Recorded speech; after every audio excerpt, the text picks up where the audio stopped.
Weekly Vegas ya!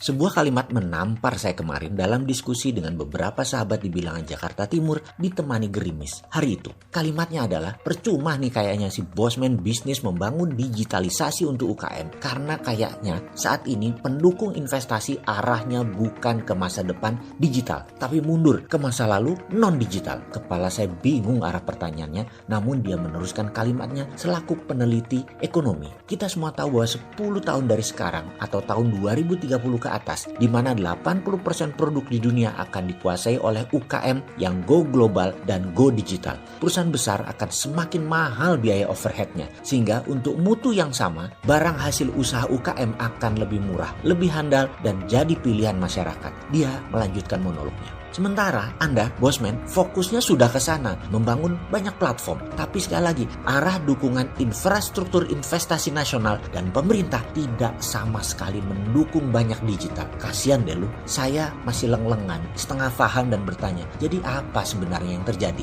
Dia pun melanjutkan, itu Omnibus Law, saya baca draftnya, yang versi halaman 1000-an, sampai halaman yang di bawah 1000-an, jadi 2 saya baca. Yang siapa juga telah membaca lengkap sampai paham anggota parlemennya, saya mau bertanya, mohon angkat tangan, jangan-jangan gak banyak yang lengkap membacanya sampai habis. Itu pertanyaan banyak teman-teman pengamat kebijakan nasional yang sampai sekarang masih keleyengan membaca arah pasal per pasal, menjahitnya bagaimana, juga aplikasinya nanti secara keseluruhan itu bagaimana. Dia pun melanjutkan, saya menemukan kata air itu lebih dari 230 kata. Kata tanah itu lebih dari 250 kata. Kata hutan bahkan lebih banyak lagi, yaitu 350 kata. Jadi kalau dilihat nih ya, Omnibus Law itu yang terbanyak ya tentang jual tanah air kali fokusnya ya. Lalu katanya lagi dengan nada meninggi, tahu nggak mas? Kata digital hanya 11, kata finansial inklusi nggak ada. Bayangkan dunia ke depan itu masalah teknologi, masalah informasi, digitalisasi, telekomunikasi, keuangan digital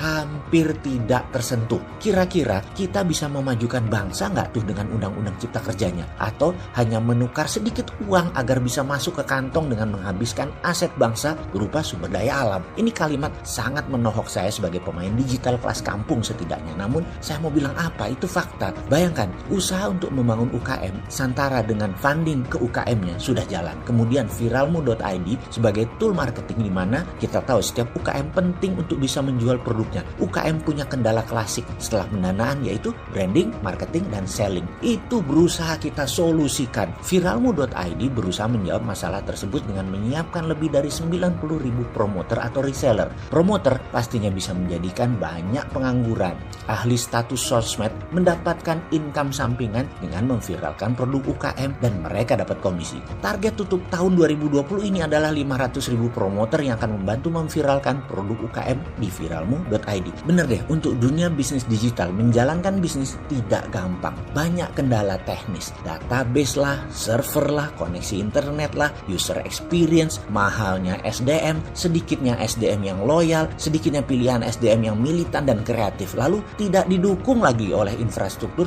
birokrasi. Lengkap deh penderitaan pemain digital. Apa efek diskusi tersebut? Diskusi kemarin masuk ke pikiran saya sampai tembus ke hati saya, masih membekas hingga malam harinya, bahkan sampai pagi harinya. Merasa susah benar berjuang membangun ekonomi kerakyatan itu. Internet digital adalah demokratisasi bisnis atau membebaskan pasar. Namun banyak regulasi hadir membatasi gerak pasar bebas menjadi pasar terarah. Arahnya terbanyak adalah tanah, air, hutan. Digital dianaktirikan. Sementara realitanya adalah bisnis di Indonesia 90% adalah UKM. Faktanya 97% angkatan kerja ditampung di UKM. Digitalisasi membuat UKM punya pembukuan sendiri, punya marketing tool sendiri. Santara punya funding sistem membantu UKM. Ini tidak akan tumbuh baik kalau ekosistem tidak didukung secara total oleh pejabat dan peraturan negara. Jadi sarannya gimana untuk mendapat kemudahan itu? Masukkan dunia digital dengan menyebutkan lebih dari 300 kali di Omnibus Law misalnya, yang nanti yang baru ya. Ini pasti akan membuat kemudahan, pembebasan gerak untuk para pengusaha UKM. Bagaimana usulan ini? Atau bisa nggak kami para pemain ini dikasih perhatian juga?